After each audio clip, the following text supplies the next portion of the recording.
you want to save time and learn how to invest in real estate faster, go to investorthrive.com to master the sales process from our training so you can close more deals with less leads, even if you're only doing this part-time. Or if you don't know where to start and need help, give me a call at 385-398-9862 and let's chat. What is going on, everybody? We are live here at the Payneless Wholesaling podcast with my man, David Pupo. He even put his number in there for you. You know where to find me. Dude, give this man a call. And you guys probably wondering, okay, David Pupo, if you haven't heard of him, why should I give him a call? Well, that's why I brought him on here to explain why he is the go-to guy to give a call about seller financing. Is that right? You're helping people maximize their conversions right now? Yeah, absolutely. We've seen it in a lot of in our business. And, I was having just conversations with some of the local people here in the Orlando market that are struggling to understand how to they know there's motivation to the seller, but the seller is asking a little bit too much money where, say, like a cash offer isn't going to make a lot of sense to them. And they're having a hard time structuring or finding out how to be able to tap into what a motivated seller is. Dang. Well, hey, man, at first I got to say, it looks like it's pretty warm over there. You got the nice little t-shirt on, the window a little cracked, it looks like. Is the weather pretty good there? Oh, it's in the low 80s right now. It's great here in Orlando. Get out, man. I'm in Utah. It's snowing. I got my jacket on. It's cold. Yeah. I might have to wear that maybe like a week out of the year.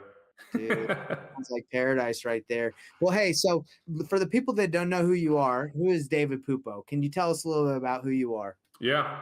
So as you just mentioned, David Pupo, I'm here in the Orlando, Florida market, but our wholesaling business handles statewide for Florida. We're in a couple of other markets. We've been in Tennessee, North Carolina, Georgia, and honestly, I've enjoyed a lot of real estate investing. I've been able to get a portfolio myself. So I have a couple of multifamilies. When the property is right, I wouldn't call myself a fix and flipper, but if the property is right, I'm gonna definitely make sure we can capitalize on it. Nice. I feel like everyone thought they were a fixer flipper over the last 2 years because you could take anything and vacuum the house and sell it, Yeah. Everybody had the Midas touch, right? That's right. Now that thing is like a black thumb. Exactly. So tell us, everyone's facing this right now. How are you maximizing those conversions when, you have those sellers that still want a lot for their house and the buyers are like, I ain't paying a lot. What are you doing? Yeah.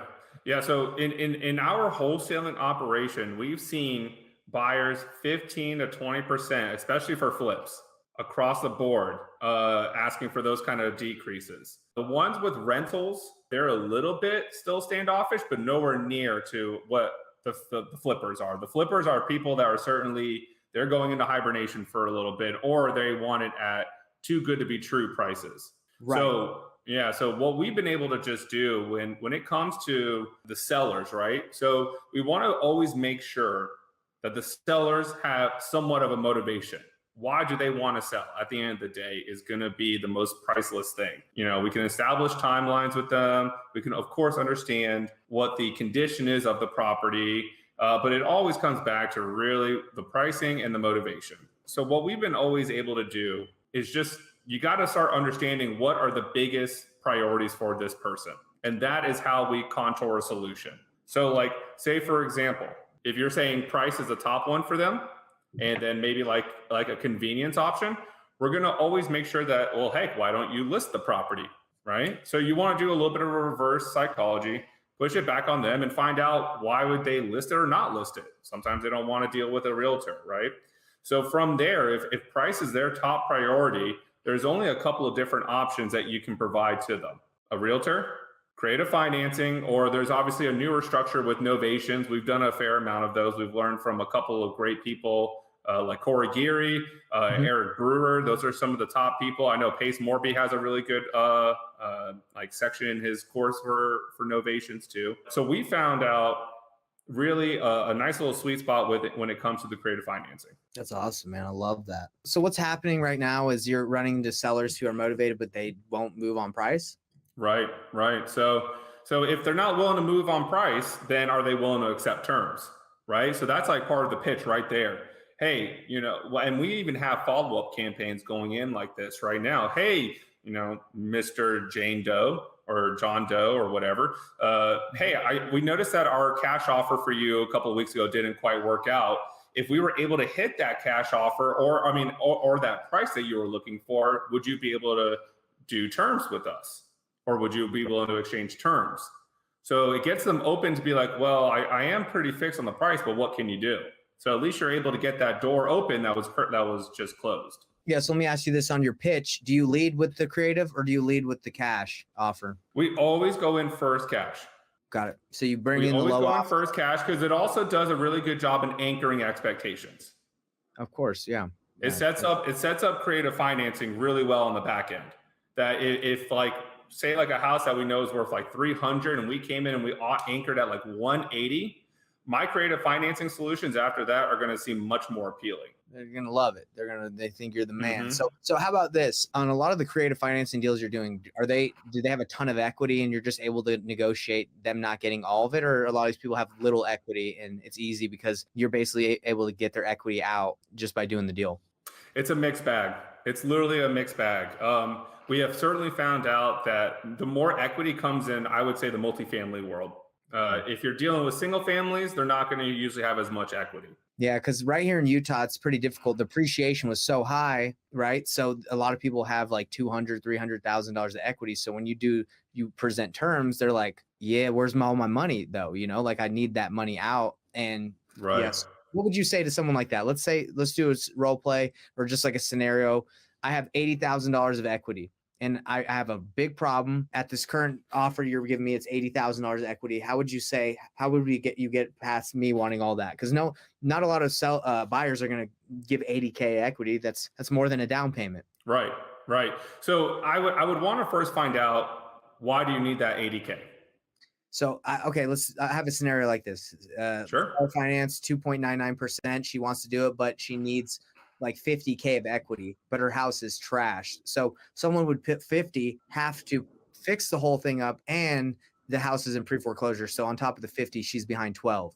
So no one's coming in, bringing in 62, and then putting 40 into a house. I mean, they're in way too much, right? Well, I don't know where the mortgage is at, and I don't know what it's probably worth.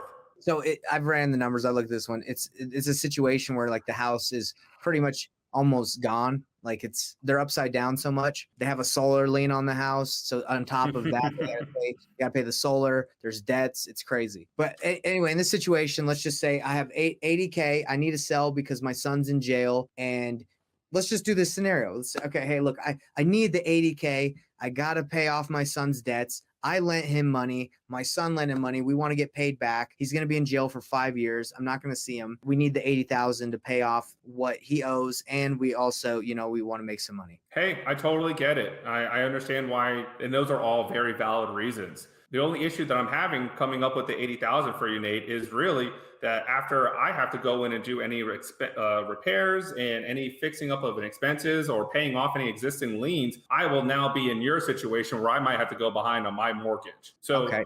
Yeah, I understand that you want 80,000, but is there something that you would feel comfortable that would at least be able to get you to get a lot of those burdens off of your plate, that we could still come up with a solution where we're able to get this off of your plate, and then we're also in a situation where we could be able to continue making the payments for you?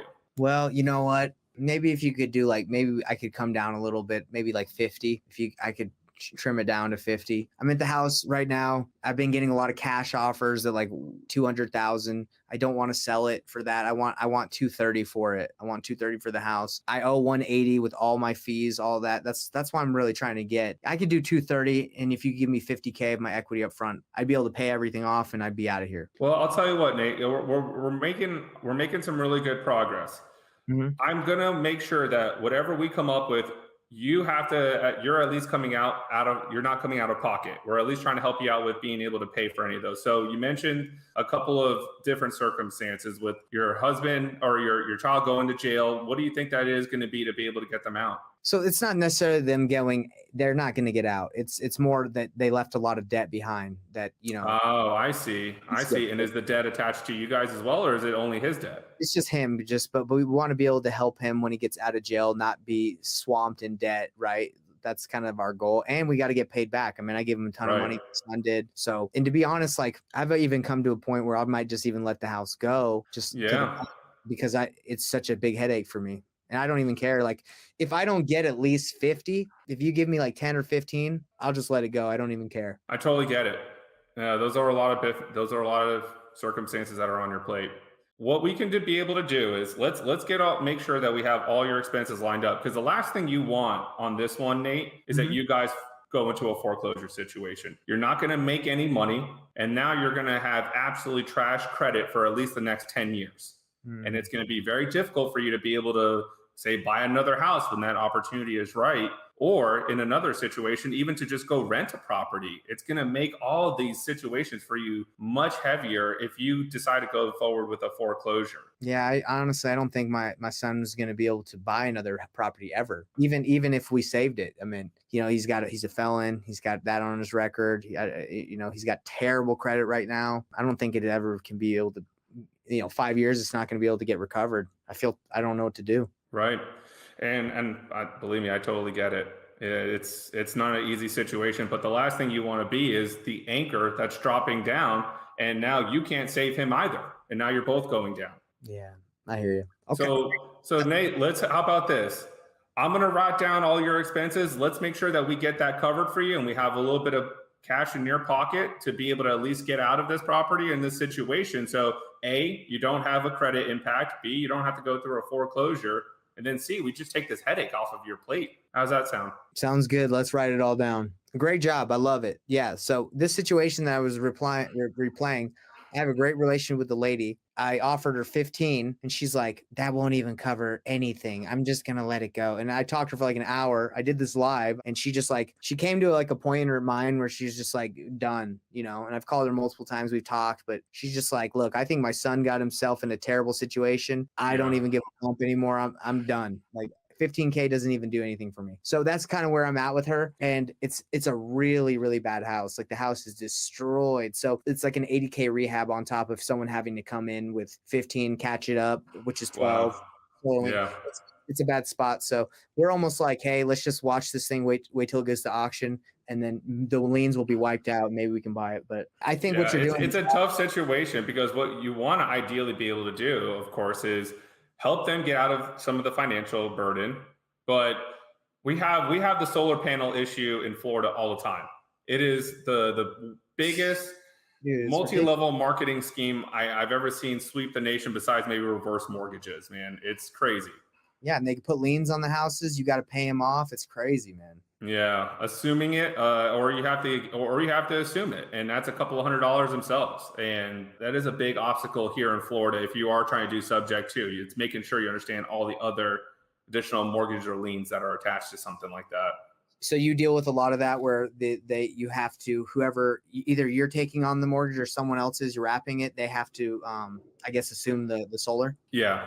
So we always make sure that we have at least the company that they've gone through. We have a conversation with it. Hopefully they have a contract. Contract's a lot easier. And more times than not, most of the solar panel companies, as long as you give them notice, they're assumable. Okay. Is it a hassle? It's such a hassle. Yeah, check this out. So there was one lady who died, and her daughter inherited it, and they would not talk to her. The solar company would not talk to her daughter, wouldn't talk to us who bought the house. But luckily they went through bankruptcy, and it wiped out the solar lien, and so we didn't have to pay it off. So, oh man, that's luck. That's luck. It was extremely lucky, man. These solar people are like, sorry, we can't talk to you. We're like, dude, the person's dead. And they're like, well, we need a power of attorney. I'm like, they're dead. They can't do a power of attorney. And they're like, it's like you're dealing with very low level people that you have to go through that. Yeah, they're like bill collectors. Oh, dude, it was rough. But anyway, hey, we veered off. But hey, I think this is great content, man. This is what people want to see. Yeah, man. Hey, listen. These are the types of conversations that we're having every day. We have to understand. I love that you brought it up. Like, this person is just feeling like they're drowning, right? And that's when I brought in, like, don't be the other part of that anchor that goes down with your son, right? You got to get back to, like, you let this go. There is no salvation for helping him out on the other side. Yeah, and it seems like you have that conversation a lot. Just like, hey, don't be the reason why this guy is screwed for his life. He's already in a bad spot. But she's almost to that point where she's like, oh, I don't even care. He can deal with it. It's like, you're really putting him in a tough spot when I'm willing to take this over, right? Yeah.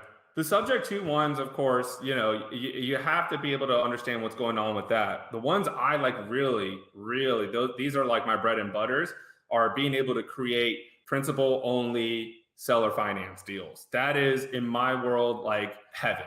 That's my real estate heaven, is being able to structure those. They would have to own the property outright, correct? Yeah, they would have to own it outright. My avatar for it is people that are multifamily investors that have high equity in a property. I can bring in partners if I want for down payment reasons or any kind of rehab reasons, and it's still going to cash flow in a fantastic way. That's amazing. So you're able to convince them to take principal only? No, they don't want any interest? Oh man, so I'm gonna be coming on a couple of different podcasts coming up soon, and I'm gonna be sharing with people a lot of like a triple offer approach that I've been able to. I would love to say master, but let's just say I'm really good at it. And the triple offer approach that I've been able to create is being able to come up with solutions that no matter what works for the buyer. And now the seller is being able to come up with a solution that works best for them. But at the end of the day, right, just like those game shows, what's behind all these doors? It's always us. We're the person behind every door. Dang. Well, hey, where can we catch you on those other podcasts when you drop that good info? Yeah, so I'm going to be dropping on Joe McCall's next week.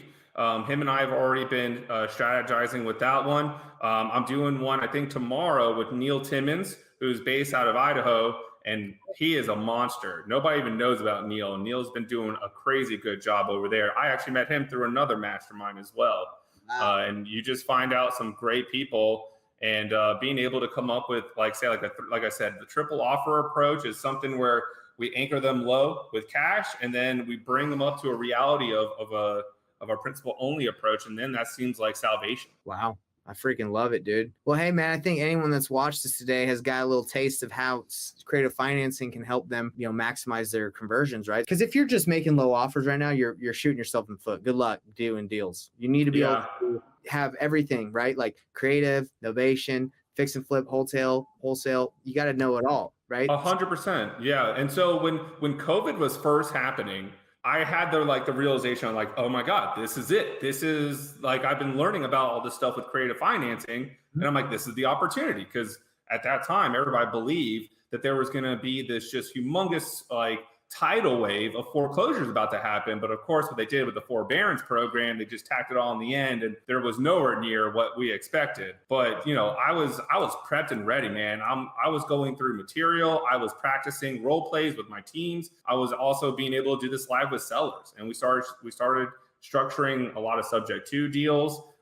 We were also, like I said, we started building that muscle for the seller financing deals, and it's been pretty damn awesome.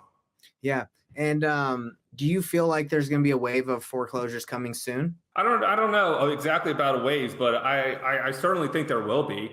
I think we have to see what a lot of these bigger S&P 500 companies are about to do. They've been giving the indicators that they're going to do layoffs.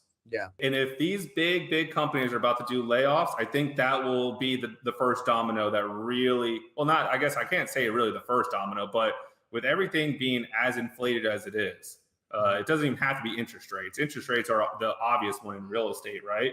But I mean, you can't even go to a grocery store and not drop $100 for like 2 days of meals, right? Crazy, man. Carton of eggs is like $5 or $6. It used to be $1.50 like a year ago. Yeah, man. Gas is all-time highs. My wife, we had chickens, and we raised them for like 4 years, and she just sold them because she's like, I'm tired of these chickens. We should have kept the chickens for the eggs. They're too expensive. Yeah, man. That's a couple weeks of meals, man. Man, I'm like, babe, come on. We should, wrong time to sell the chickens. We had 8 of them because my wife's like a little, she loves like a little farmer. A little hen house, huh? Yeah, we have chickens, but we got like pets, we got garden, we got it all. So anyway, dude, it was fun chat with you, and I'm sure we'll cross paths again. And anyone that listened to this podcast, I'm sure they got a lot out of it. So David, how can they reach you? I know you got your phone number, but how else can anyone that tuned in reach you? Sure. Yeah. So of course, one of the biggest ways is through social media. You could find me through Facebook, Instagram. I am now on TikTok too. You can find me under David Pupo. There's like 5 of me in the nation. In my handle, my handle on Instagram is Dollars with David. And yeah, I'm posting content out there every day. If not, reach out to the phone number. And then an email is david@myfloridaHousebuyer.com. But yeah, man, it's easy.